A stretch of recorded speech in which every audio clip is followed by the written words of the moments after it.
عليكم. قبل شوي بشتري ورق عنب وملفوف، قال لي اصحنا نعامل ب90 ريال. ليش؟ قال والله يا اخي اسر منتجه.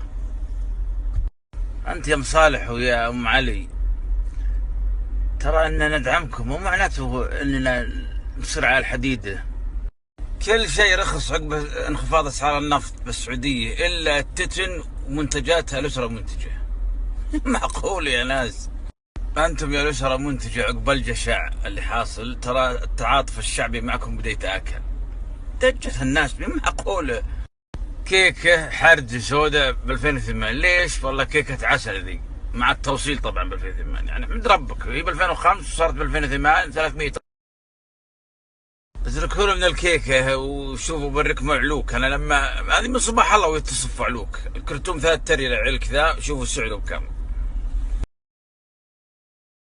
اي سلعه حول العالم انخفضت عيد ترتفع، بس حط عليه اسر منتجه ولا شعبيه ام صالح ولا ام خالد. انا اقترح على وزاره النفط عندنا، اقترح على وزير النفط عشان يرتفع النفط نحط اسماء خامات النفط باسم الاسره المنتجه: خام خفيف ام صالح، خام ثقيل ام فهد، خام برنت ام علي.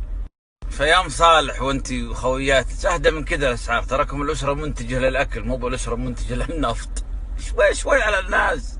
انت يا مصالح يا ام علي تراك ما جبت شيء جديد، الاسره منتجه من قديم، كانوا يبيعون كليجه بالبيوت واللي يبيعون بيزه واللي يبيعون كسر ذهب، يرفقون بالناس. شخص يقول يا اخي لا تشتري منهم، يا اخي من القضيه ذي، القضيه انهم خربوا الاسعار، صارت تسعير الى محلات الحلويات، بدأوا يضربون الناس.